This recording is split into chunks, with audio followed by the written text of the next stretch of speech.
soy Guam.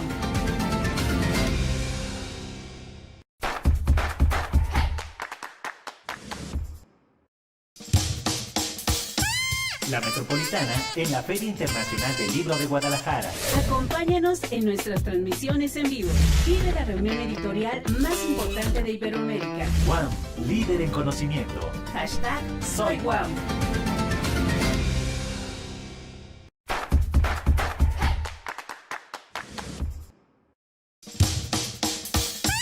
La Metropolitana en la Feria Internacional del Libro de Guadalajara. Acompáñanos en nuestras transmisiones en vivo. Vive la reunión editorial más importante de Iberoamérica. Guam, líder en conocimiento. Hashtag Soy Guam.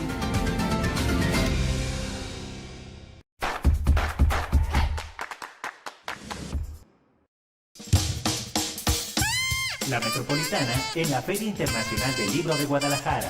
Acompáñanos en nuestras transmisiones en vivo. Vive la reunión editorial más importante de Iberoamérica. Guam, líder en conocimiento. Hashtag Soy Guam. Este maravillosísimo, hermosísimo libro que se llama Álbum de Plantas Prohibidas. A nombre de la Universidad Autónoma Metropolitana les doy la más cordial bienvenida. Agradezco muchísimo a Mónica Nepote, nuestra presentadora estelar. Ahora la presentaré con calma. Muchas gracias a Emiliano Becerril, también el coeditor de este libro, el artífice, creador, visionario del álbum de Plantas Prohibidas. Es un placer para la UAM publicar estos libros. Nosotros estamos en la Coordinación de Extensión Universitaria de la UAM Xochimilco. Y este libro forma parte de una colección que se llama Invenciones, que es una colección que ha ido recogiendo una especie de investigación transdisciplinaria, una miscelánea cultural, que me importa decir porque es el propósito de esta colección, ¿no? Hacer y proponer otras lecturas del mundo, planteando que los saberes y los conocimientos tienen distintas maneras y formas de plantearse y de ser accedidos, digamos, de alguna manera. Y creo que justamente esa es la virtud que tiene, entre otras muchas, el álbum de Plantas Prohibidas, ¿no? Cuando confabulamos con Emiliano y él hablamos y presentó esta propuesta de nuestra gran autora, María del Carmen Tostado Gutiérrez, que quiero decir que manda muchos saludos desde allá donde está, en algún lugar curando alguna exposición, esta maravillosa autora, pues fue justamente eso, ¿no? Ver este libro, el álbum de Plantas Prohibidas, que ya ahondaremos en eso, surge a partir de una prohibición que efectúa la COFEPRIS, más o menos en 1990, haciendo una lista de una cantidad de plantas prohibidas. Y uno pensaría que en esa lista de plantas prohibidas pues están como, obviamente, la marihuana, la amapola, pero resulta que en esta lista de plantas prohibidas está la menta, la caléndula, la manzanilla, la hierbabuena, ¿no? Entonces, pues uno se pregunta por qué, ¿no? Entonces, voy a dar la palabra ahora para que sigamos explorando, pero justamente este libro es una exploración en muchos sentidos, en muchas aristas, ¿no? Para empezar, sobre lo que quiere decir la prohibición y cómo esta está vinculada con un sentido histórico en el que nos vamos relacionando con las plantas a través del tiempo, cómo nosotros las determinamos a ella o pretendemos hacerlo y en realidad cómo ellas nos determinan a nosotros, ¿no? Como este intento de categorización que tenemos los seres humanos de pronto se ve radicalmente transformado e invertido por este mundo de la naturaleza. Y también es una incursión cultural en esta dimensión de las plantas. Entonces, bueno, estamos muy, muy contentos de estar aquí. Yo voy a dar la palabra ahora a Mónica Nepote. Mónica Nepote es una gran y reconocida escritora, a quien tengo mucho gusto de tener aquí a mi lado. La voy a presentar. Ella me dice, no me presentes, pero yo creo que sí, porque todos los que no saben con tanto detalle algunas cosas, la gran maestra que es Mónica Nepote. Ella es escritora, pero también es editora. Decía ayer Carla que convivíamos haciendo edición, escritura. Yo creo que en realidad es una manera de aproximarnos al conocimiento, a conocer el mundo. Ella es autora de algunos libros de poemas, como Hechos Diversos y La voz es mi pastor. Es una gran poeta, Mónica. Y su práctica de escritura cruza la exploración de formatos y códigos visuales, electrónicos y performáticos. Y esto es muy relevante porque, lo repito una vez más, ella tiene una manera de entender y practicar la escritura y la lectura que incorporan nuevos lenguajes, no solo como nuevos soportes, sino justamente como nuevos lenguajes. De 2013 a 2021 coordinó el laboratorio de e-literatura del Centro de Cultura Digital en la Ciudad de México y actualmente desarrolla una investigación en torno a las poéticas y narrativas de lo no humano. Entonces, damos la bienvenida. Muchas gracias, Mónica Nepote. Pues gracias por invitarme a hablar de este libro, que es un libro muy, muy bello y bien, muy interesante. Y pues también gracias a todas y todos por estar aquí. Yo quería empezar platicando de otros 2 libros y ahí dar entrada como a lo que quisiera comentar, y luego pues creo que podemos como conversar, que hay una parte que seguro los editores pueden decir mejor que yo, porque entre otras cosas porque leyeron el texto muchas veces, entonces, que es la parte del metabolismo, que le voy a sacar la vuelta, pero bueno, yo pensaba contarles 2 cosas, ¿no? Hay un escritor que habla, que escribe sobre naturaleza y ha escrito mucho sobre montañas y sobre otras temáticas que tienen que ver con el territorio, con las relaciones que se establecen desde los humanos y sus espacios naturales, o lo que llamamos naturaleza, y ese libro es un libro muy choncho que se llama Bajo Tierra y aborda el tema del bajo tierra desde distintos ángulos. En el capítulo 4, que se llama Sotobosque, tiene un encuentro con un micólogo que ahora es muy conocido porque sacó un libro sobre los hongos, que es Merlin Sheldrake. Y cuando están hablando sobre el bosque, hacen una comparativa bien interesante de cómo en la biología y en los estudios científicos sobre la naturaleza se han establecido metáforas, como ellos los llaman, como 2 lecturas del bosque de libre mercado y de la versión socialista, ¿no? Entonces dice, el libre mercado es esta idea de que los árboles crecen compitiendo por la luz y bueno, hay como tal cual una competencia. Y luego dicen, la versión socialista es la de que todos los árboles son buena onda y se conectan entre sí, y si uno está sufriendo o le faltan nutrientes, le pasan nutrientes.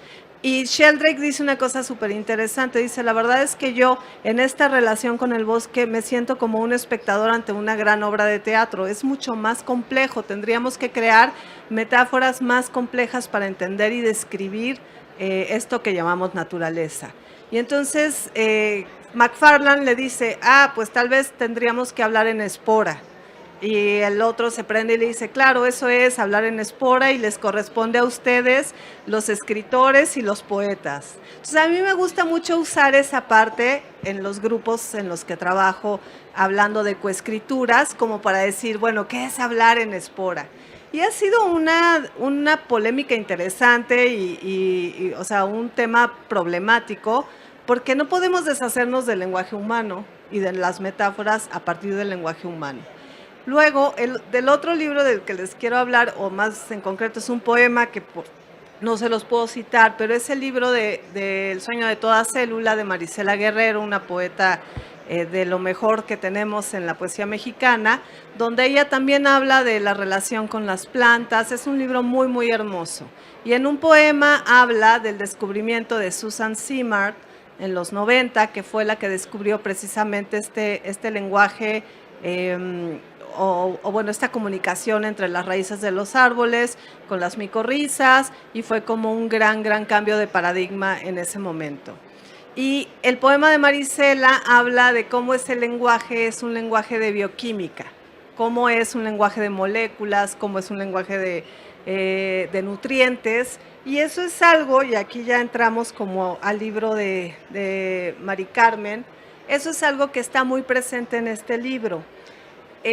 La forma que tenemos, lo que ahora sabemos en relación a las plantas es muchísimo más complejo, por un lado, y por otro lado no, porque hay una profunda sabiduría de los pueblos ancestrales o de las abuelas, de la relación con las plantas, pero lo que ella destaca, así empieza, ¿no? Es cómo la presencia y la vida de las plantas es, desde luego, muchísimo más milenaria que la de los sapiens.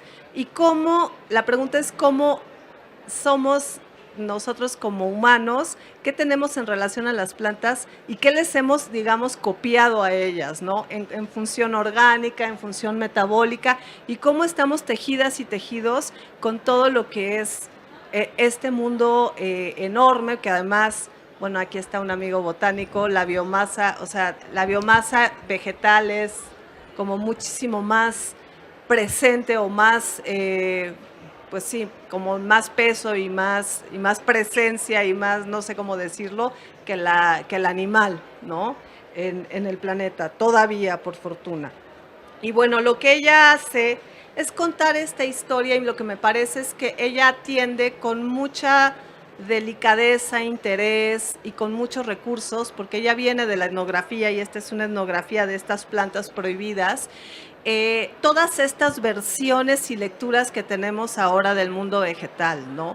Habla de Mancuso, por ejemplo, que es un científico dedicado a pensar las plantas también como sistemas neurobiológicos, habla de la inteligencia de las plantas, de los 15 sentidos que tienen las plantas en relación a los 5 sentidos que tenemos los humanos, y habla de este gran mundo de estrategias. Aquí pienso en lo que nos contribuye Michael Marder, todas las estrategias que han tenido que inventar las plantas, que son estos seres que se enraizan y que, a diferencia de los animales, pues no tienen esta posibilidad de moverse, caminar, y cómo han hecho estas asociaciones y alianzas con sus polinizadores, o cómo han tenido la inteligencia de esparcirse a través del aire, el agua, etcétera. Pero también esa misma inteligencia que es, o muchas inteligencias que tienen que estar pensar desde la raíz, pero pensar con los tallos y pensar con las hojas, buscar la luz, las fuentes de agua,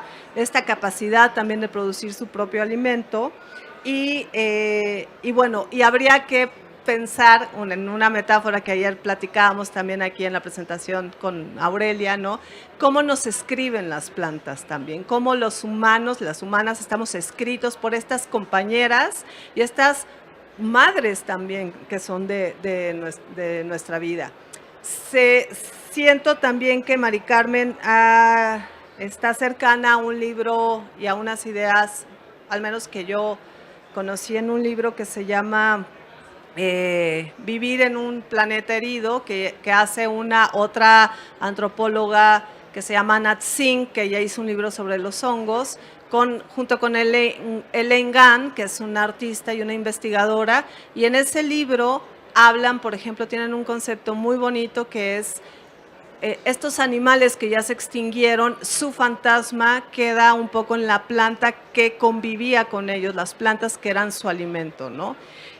Todo esto creo que está presente en el libro de Mari Carmen. Ella arranca con un ensayo muy bello, muy bonito y muy como es una combinación entre la divulgación, ¿no? Entre un lenguaje de divulgación y una investigación estética, donde nos cuenta todas estas historias del origen de las plantas. Por supuesto, habla de Lynn Margulis y todo este origen de cómo en el agua una bacteria empieza a tener una forma distinta de existencia y eso da origen a las plantas.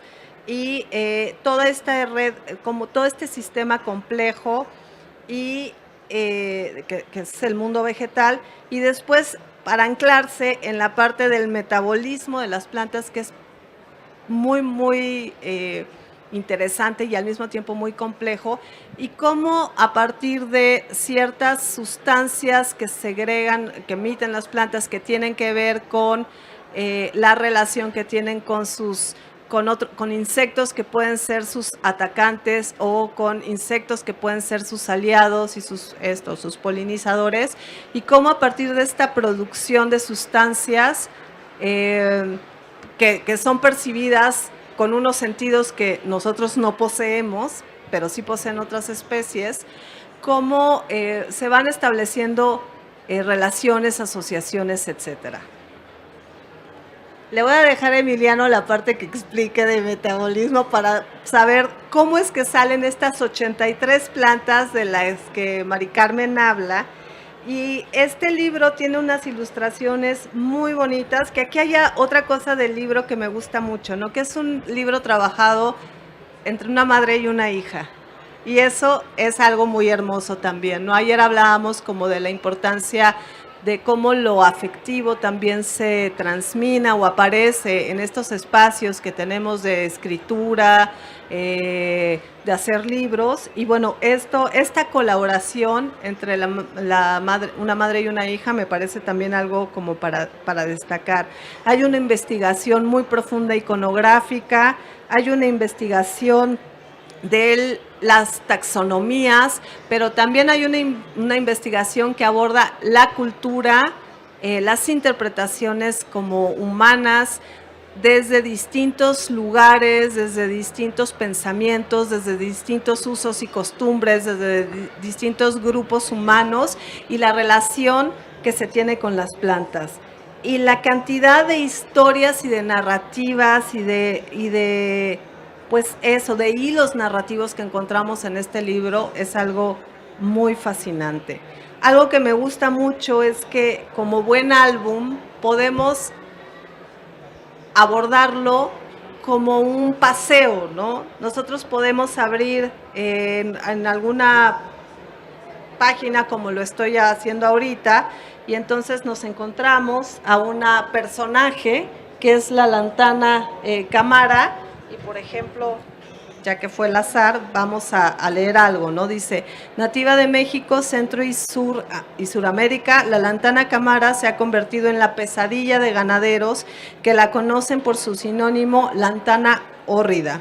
Una vez desmontados los bosques y las selvas, la lantana ocupa los terrenos y elabora sofisticadas tretas contra los herbívoros. Sus alcaloides, denominados lantaninas, al ser ingeridos, producen sensibilidad a la luz solar en la piel de los herbívoros, principalmente en las orejas del ganado vacuno. Curiosa habilidad de las plantas de transmitir su cualidad de reaccionar a la luz solar, como si quisieran convertirnos en una de ellas.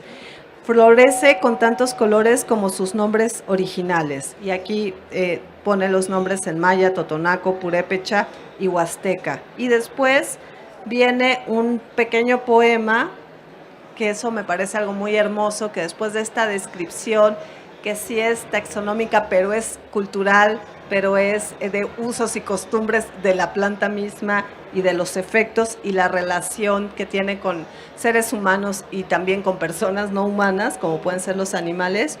Después ella escribe como un pequeño poema de cada una, donde destaca como estas cualidades o características de la planta, y en la lantana dice alegre, viajera, desparpajada y festiva, inventa colores, jardín de mariposas en paisajes ruderales, desgastados y baldíos, ¿no? Y tenemos como más, podemos tener un poco de más iconografía. Y digo, para cerrar ya esta intervención, solamente quería decir que para tejer otra vez con el tema del lenguaje, ella retoma la idea, bueno, el lenguaje de las plantas está compuesto por miles de moléculas químicas que liberan en los aires, ¿no? Entonces, este lenguaje del que, como esta invitación a hacer estos otros lenguajes, tiene que ver con entender qué tipo de seres son, qué personajes y qué historias hay contenidas en ellas,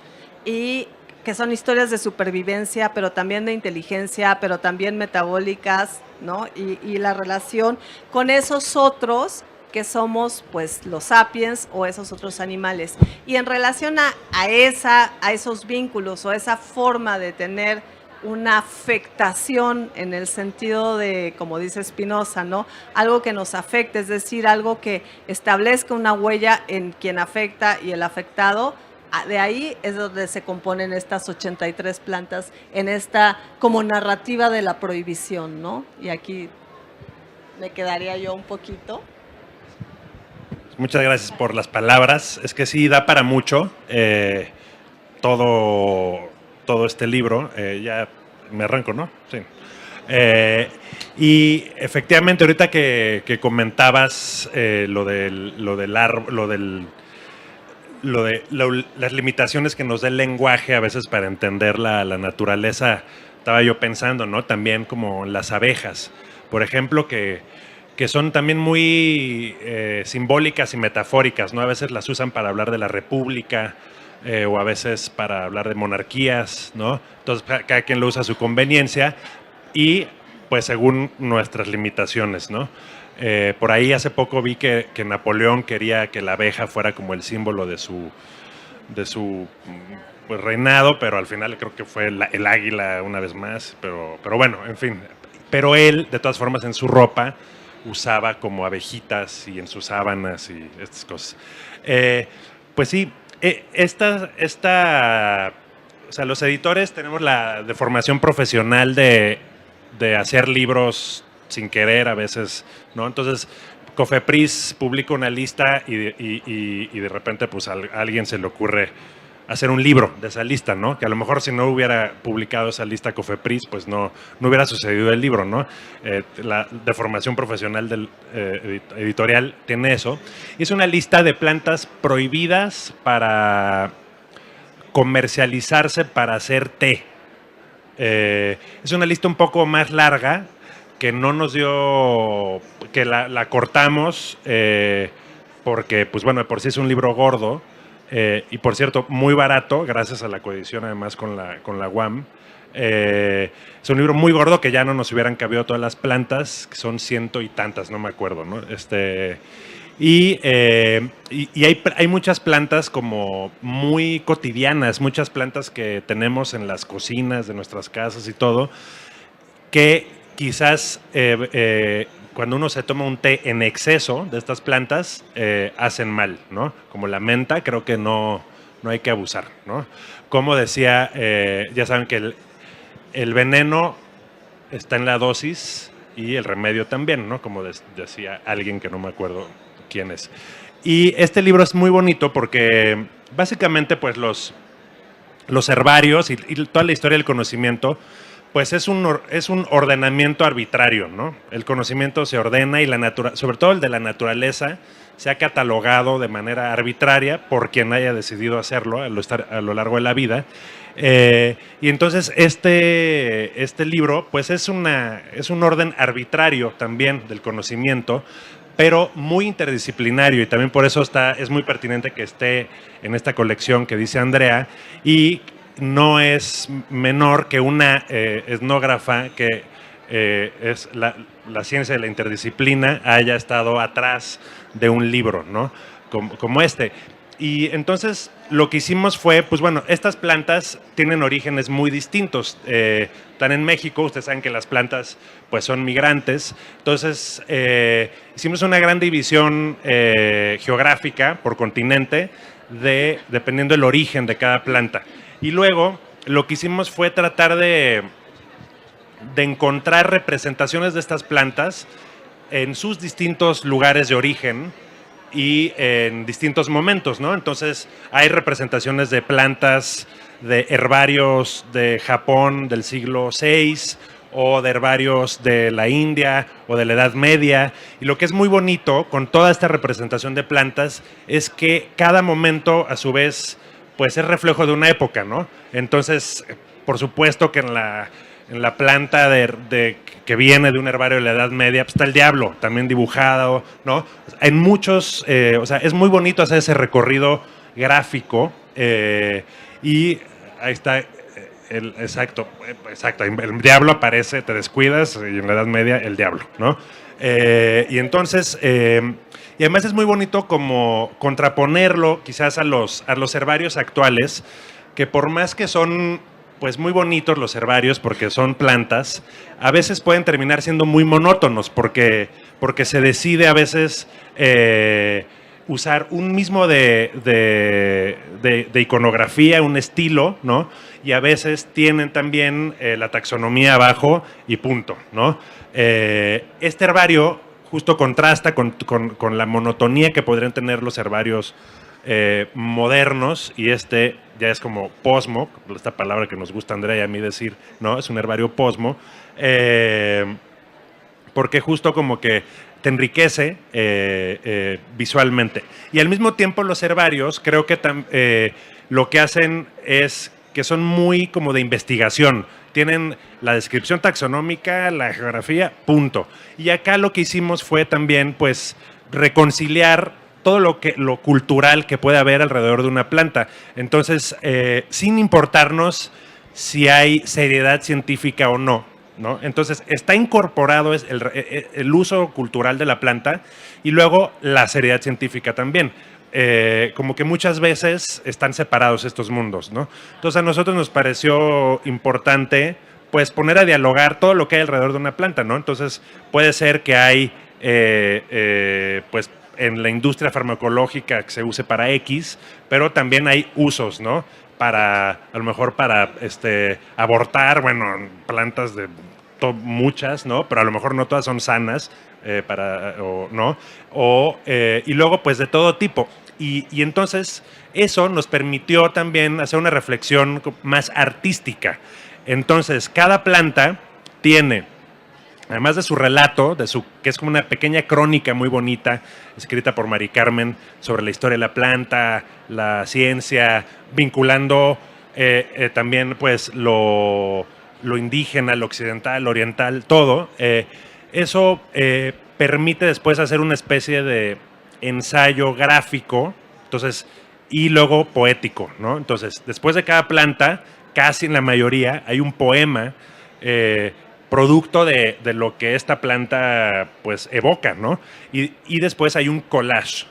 Y entonces ahí ya es como un relajo. Por ejemplo, esta planta de la portada es uno de los collages de una planta que se llama Sanguinaria canadiensis. Y entonces pues tiene sangre ahí salpicada por todos lados, ¿no? Pero bueno, es parte del collage, ¿no? Entonces es muy bonito. Bueno, realmente creo que aprendimos muchísimo. Tanto que se nos olvidó a mí sobre todo, porque era tanta información, mucha información, estar revisando, ¿no? Y luego pues te permite pues, viajar a muchas partes del mundo con las plantas y descubrir estas cosas, ¿no? Como un arbusto que hace que las vacas se vuelvan alérgicas a la luz. Es como método de supervivencia, ¿no? Entonces, ¿qué significa, no? Y hay muchas otras collages y plantas que no pudimos poner. Por ejemplo, no sé, ¿cómo es el ginkgo biloba?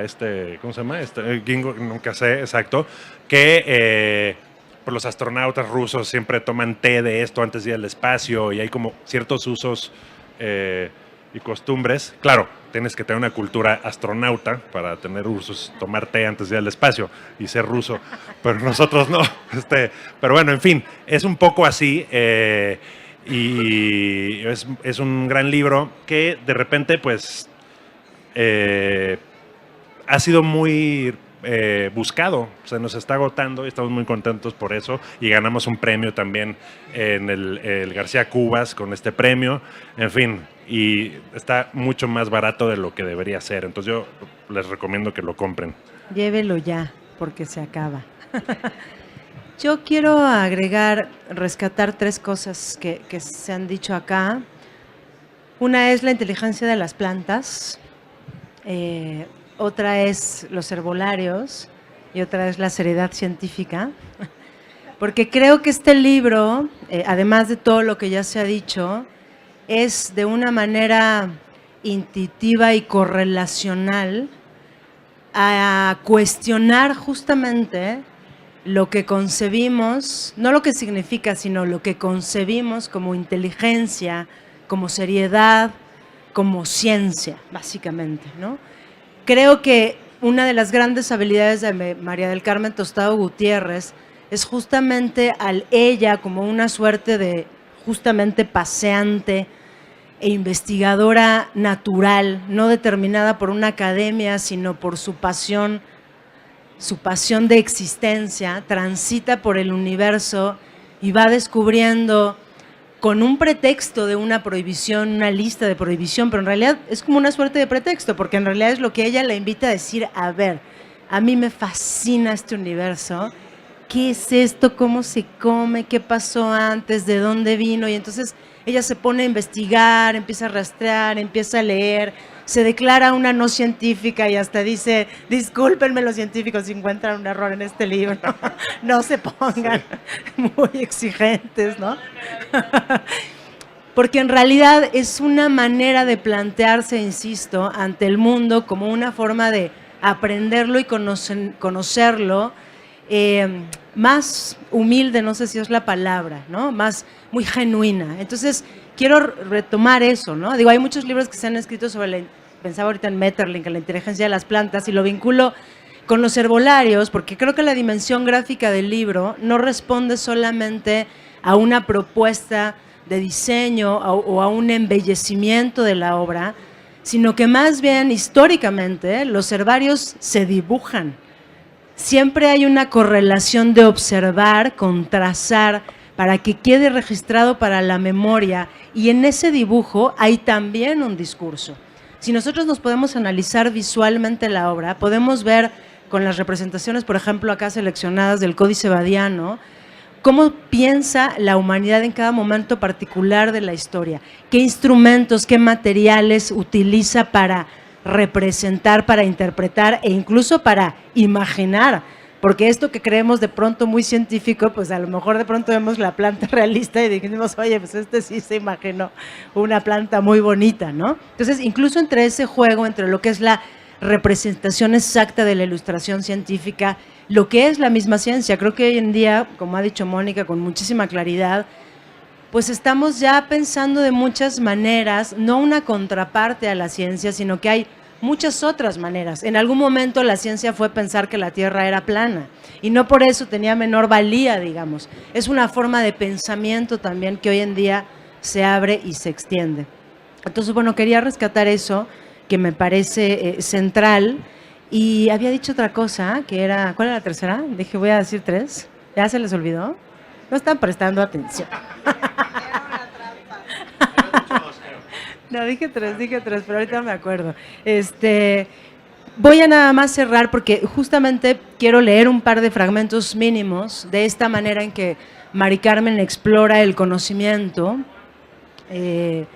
Por ejemplo, lo decía, ahora mencionaba Emiliano, sobre la menta, ¿no? Les voy a leer este fragmento de la menta que dice, la menta pulegium. La ninfa mente o menta era amante del dios del inframundo Hades, el invisible, y fue transformada en planta debido a los celos de Demeter y Perséfone. La menta, tomada con bebidas embriagantes y alucinógenas, formaba parte de los misterios de ritos eleusinos y de los rituales funerarios en la antigua Grecia. Renacer de la muerte era el secreto de Eleusis. En el Hades, Perséfone, como la tierra misma, toma la semilla en su cuerpo y merced a eso regresa eternamente, para morir también eternamente. Pertenecientes a la familia de las lamiáceas, en la que abundan las plantas aromáticas, han sabido seducir a los humanos a través del gusto, del placer de su sabor como condimento y de sus propiedades medicinales. Se conocen alrededor de 18 especies de mentas, 18, que se entremezclan e hibridizan con facilidad. Las más populares son la hierbabuena, menta spicata y la menta piperita. Un sencillo té de menta pulegium o poleo, como decían las abuelitas, si quieres darte a deseo, toma hierba de poleo, era como por ahí, ¿no? Puede provocar la menstruación. La puléjona es un aceite esencial con diversos usos curativos que también alivia las migrañas y ahuyenta a los insectos. ¿Quién no ha tomado un té de su abuelita de hierbabuena cuando tiene dolor de cabeza, por ejemplo? Pero en realidad ese es un conocimiento que sabemos, pero este fragmento que acabo de leer es esta representación de este paseo, de esta invitación, vuelvo a lo que dije al inicio, que hace Mari Carmen, para seguir pensando y explorando de otra manera, porque efectivamente como un buen álbum, pues es una selección, es una curaduría, como decía Mónica también, y ya con esto cierro, una reflexión también desde la poesía, no como un género, sino como un acto de saber también. Leo aquí un mínimo fragmento del Acorus Calamus. ¿Qué página es? Ahí está, mira. Ajá, que dice, un rizoma, pensaba ahorita que hablabas, Mónica, ¿no? De estas vinculaciones con Spinoza, como pues, toda una teoría filosófica reveladora y transformadora para nuestro presente fue la de Deleuze y Guattari, ¿no? Justo el planteamiento rizomático que tiene que ver con esto, que es la manera de conocer, que no hay fórmulas y categorías separadas para el conocimiento, sino que todo saber, todo sujeto, toda acción de conocimiento es rizomática. Ya me perdí la página. ¿Cuál era? ¿Qué era? 224. Ay, gracias. ¿Qué dice? Acorus Calamus. Un rizoma se extiende, se reproduce, brota bajo las aguas. Un junco inmenso apunta sus delgados tallos que alcanzan a los 10 metros. Sus flores estériles giran en espiral sobre una espada desnuda. En sus extrovertidas raíces aromáticas y psicotrópicas, la azarona delirante. Y hasta ahí. No sé cuánto. Tú ibas a decir. No, pero ya siento que ya eso es casi como el cierre. No, es el cierre de mi Bueno, ok. No, yo que quisiera retomar algo que me resulta también como importante que aparece en este libro y que es algo que está sucediendo, digamos, en estos cambios de paradigma, ¿no? Es decir, la ciencia ya no es una sola y busca una sola verdad, digamos. Y hay un reconocimiento también de los saberes tradicionales y los saberes de pueblos no occidentales o no académicos, en reconocer, o sea, hay un esfuerzo también de reconocerlos como un tipo de ciencia, y eso también aparece aquí, ¿no? Todos estos conocimientos que fueron, o estas clasificaciones y maneras de entender y leer el territorio, y que desde luego parte de ese territorio está pobladísimo de plantas, es algo que es un conocimiento valioso, pues, y además es un conocimiento que sirve. No quiero hablar del servir en un sentido utilitario, sino que significa, que tiene peso, que trae a cuenta esto como tradición, herencia y conocimiento del mundo, ¿no?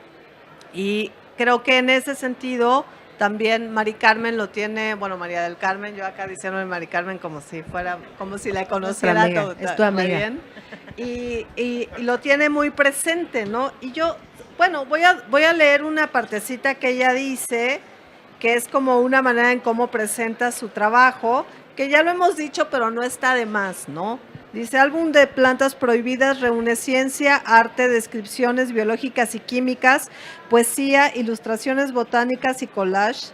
Deambula entre la objetividad y la subjetividad. Y es que esto también me parece como bien importante, ¿no? Puede considerarse un herbario posmoderno, como ya decían los editores, construido con imágenes encontradas en iconósfera semejante, por cierto, a las raíces rizomáticas de las plantas. Es decir, también en este como mundo de imágenes hay técnicas distintas y maneras en cómo dialogan las imágenes, desde las imágenes de los códices, pero también esta como lectura que hace la ilustradora, que es Julia, y otros archivos de investigación, ¿no? Y bueno, eso, ya perdí la página. Y dice, en ese imago mundo hemos puesto a dialogar imágenes y palabras claves, dejando que las referencias hagan sinapsis. Es un acercamiento al mundo vegetal desde una perspectiva panóptica y una premisa intuitiva. Y nada, yo celebro mucho como que existan este tipo de narrativas fundamentadas en esta manera de investigar, irse por el rizoma, derivar, unir, atar, en esta inteligencia conectiva, que es como algo también muy rizomático que está sucediendo en la mente humana a raíz del Internet. Bueno, esa es una teoría, ¿no? A raíz, algo que decía Ted Nelson, un teórico del hipertexto, decía que la forma de ligar como pequeñas cápsulas de información entre sí, que es lo que uno hace cuando da clics y clics, era el nuevo paradigma y las nuevas formas culturales del futuro y era la gran revolución cultural.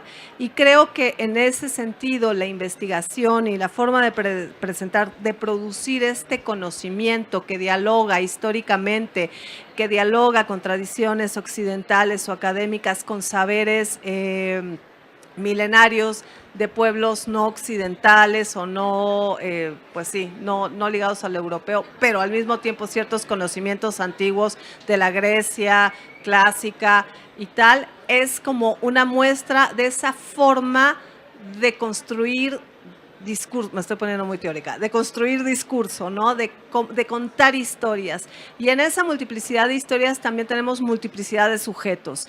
Y el tema de las plantas como sujetos apenas lo estamos por fortuna explorando y yo les invitaría como que se acercaran a este tipo de trabajos y que nos dejemos invadir por las plantas porque además es su estrategia de polinización también creo, ¿no? O sea, es una estrategia en que pensemos en ellas para pensar en el planeta también, para pensar en las formas de existencia que nos circundan, de las que somos partes y de las que tenemos que cuidar y relacionarnos de una forma mucho más vinculante en este sentido y mucho más amorosa y afectiva y corresponsable que el utilitarismo y esta idea de explotar recursos que cada vez está más quedándose más vieja y que si no la cambiamos pues nos vamos a quedar no sin planeta porque no somos tan poderosos, pero sí sin las condiciones óptimas para estar aquí. Y estar aquí es muy hermoso. Sí, el antropocentrismo, ¿no? Justo leo un fragmento brevísimo de Mari Carmen que dice, de esa larga historia evolutiva, en parte de su prólogo, han derivado casi 2 millones de especies de plantas y animales que han desarrollado las más asombrosas estrategias de convivencia y sobrevivencias posibles. ¿Qué son los 300,000 años que tenemos los sapiens sobre la Tierra comparados con los millones de años de las plantas? Pensemos en el tiempo que nos ha llevado a los humanos generar los conocimientos que ahora poseemos. Carl Sagan lo plantea así. Si el Big Bang tuvo lugar en el 1 de enero cósmico, los más primitivos Homo sapiens aparecen 10 minutos antes de medianoche del último día del año. Y toda la historia de la humanidad ocupa solo los últimos 21 segundos, que es pues justo lo que está diciendo Mónica, ¿no? Esta manera de antropocéntrica, no tenemos otra, pero sí pensamos que no tenemos otra, en realidad sí podemos imaginar otras. Pues eso, y también tiene, bueno, el prólogo, por cierto, es muy, muy bonito texto, hace una reflexión, yo creo que muy elocuente, de las plantas, de la historia, de nuestro lugar, ¿no? Todo lo que hemos hablado, con ejemplos además como muy ilustrativos. Y también tiene algo que yo creo que Mari Carmen tenía constantemente en mente, era la anatomía del cuerpo humano, ¿no? Como que todo el tiempo decía, bueno, ¿qué es las estrategias, ¿no? del cuerpo humano y las formas, ¿no? Entonces hay muchas ilustraciones que tienen un guiño a la anatomía, un poco con la idea incluso de confundir, un poco como que queríamos de repente poner ciertos tallos que parecieran una espina dorsal. O sea, hay como ciertos patrones en los criterios de las imágenes y este es uno de ellos, ¿no? Otro también, Mari Carmen antes fue directora del Museo Archivo de Fotografía, entonces tiene también una beta fotográfica, tiene como cosas que, bueno, hablan de ella también y que efectivamente fue muy bonito el proceso de madre e hija. Pues ahí sin pelearse, la verdad, lo tenemos que decir públicamente, fluyeron muy bien y fue muy bonito el proceso. Y bueno, pues no sé qué más podemos decir. Bueno, yo no sé si alguien quiere hacer Ya. alguna pregunta, comentario. Sí. Pues nada. Pues, no sé. Sí.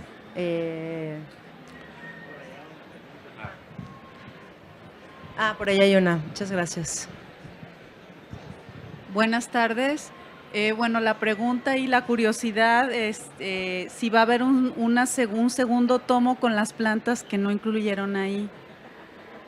Soy Es una profesora, buena pregunta. soy profesora y creo que de diseño de jardines, de formación arquitecto, pero creo que es muy interesante el enfoque que se le ha dado a este texto y bueno, sería muy interesante contar con la segunda edición y gracias por sus aportaciones. Estaría increíble. Esperemos que la rectoría de la UAM esté escuchando la transmisión en vivo.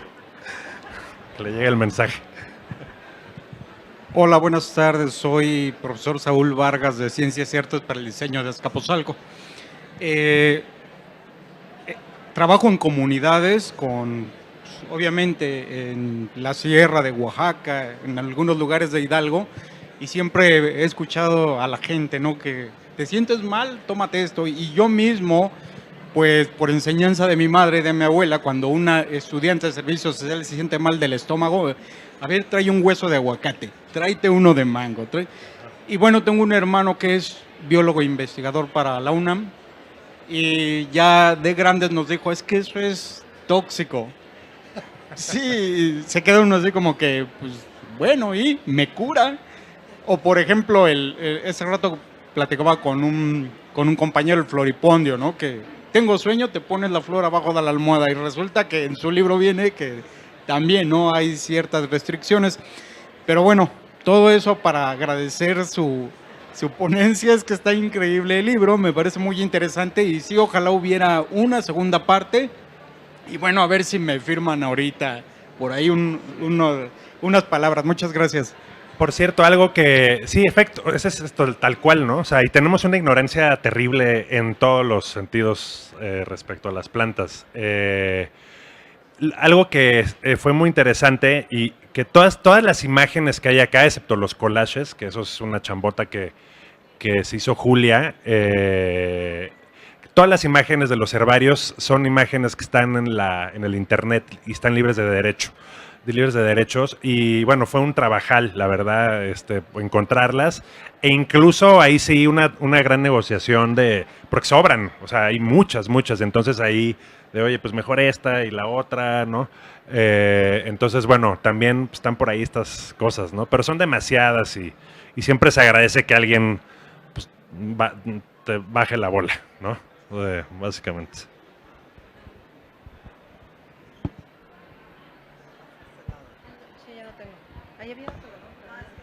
Claro.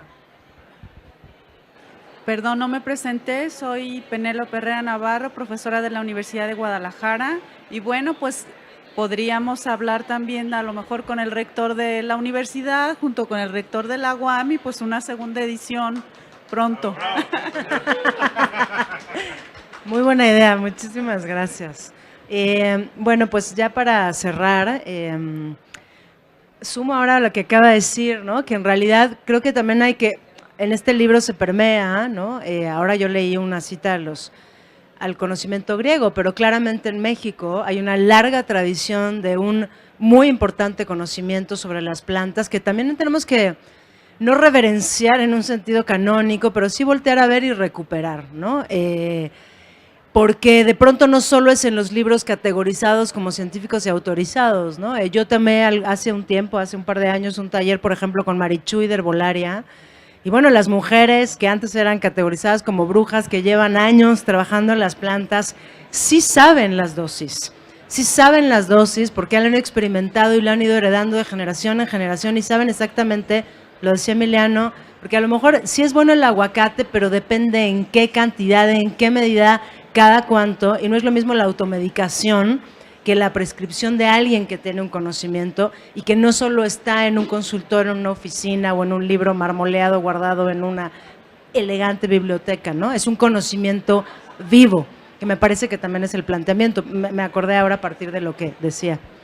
Sí, quiero aclarar porque no vaya a ser que alguien tome té de aguacate y ahora diga, no, el aguacate es maldito. No, pero es que precisamente nos explicaba mi hermano que la toxina hace que el intestino tenga contracciones y entonces eso ayuda a recuperar de ciertos males, incluso a que se limpie, ¿no? Entonces, sí hay una afectación si es en una cantidad inadecuada. Ahora a mí cuando me preguntan cuánto debo de echar, yo tengo la medida que le dio mi abuela a mi madre y mi madre a mí. Ahora, en una Estás ocasión... vivo. Sí, y estoy vivo. Y creo que no he pedido neuronas, entonces creo que está bien. Pero aparte en comunidad, en una ocasión, las personas que vieron las medidas que yo tomo con los remedios con los alumnos, sacaron su lista y entonces compartimos una serie de remedios que ahora, si se sienten cansados, aquí tienen laurel y naranjo, les preparo algo. Pero bueno, eso les va a costar. No, no es cierto. Pero es nada más eso, ¿no? Sí hay que saber las medidas adecuadas, pero son conocimientos que ojalá se recuperaran, porque muchas veces decimos, no, mejor una pastilla, mejor esto, mejor lo otro, que ahora tenemos una contaminación también de suelos y de cuerpos de agua por ese uso del medicamento, ¿no? Gracias.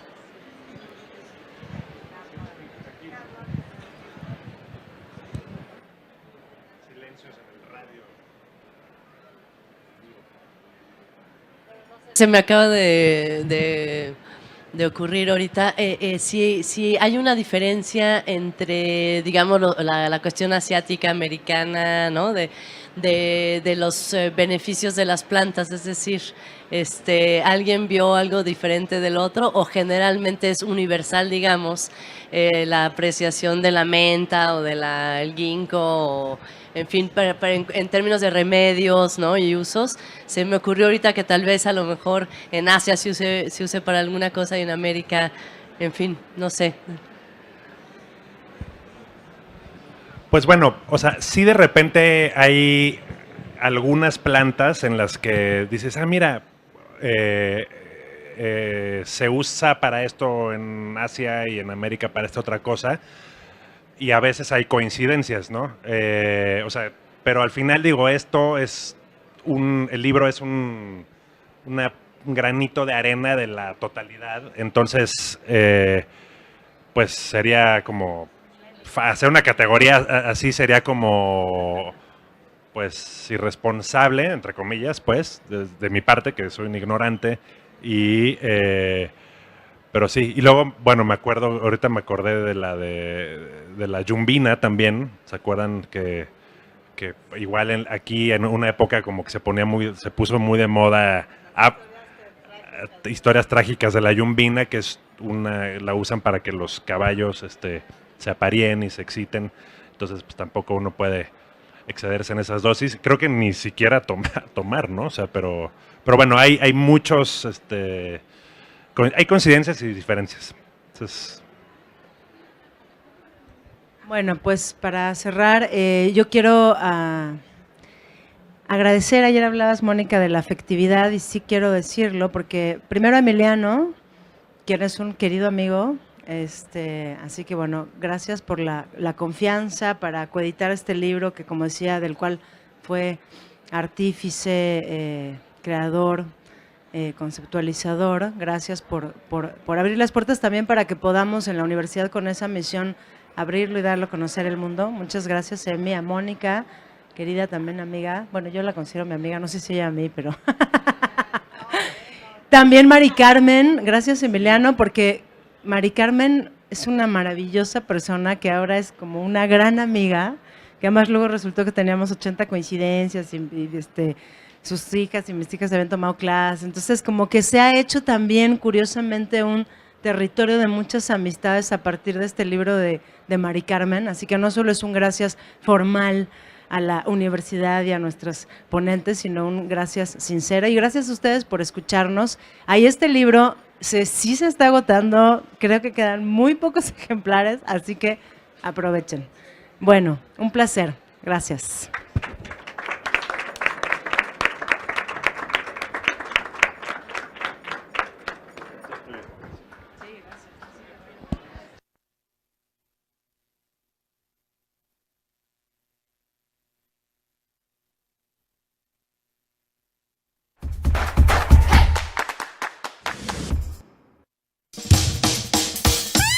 La Metropolitana en la Feria Internacional del Libro de Guadalajara.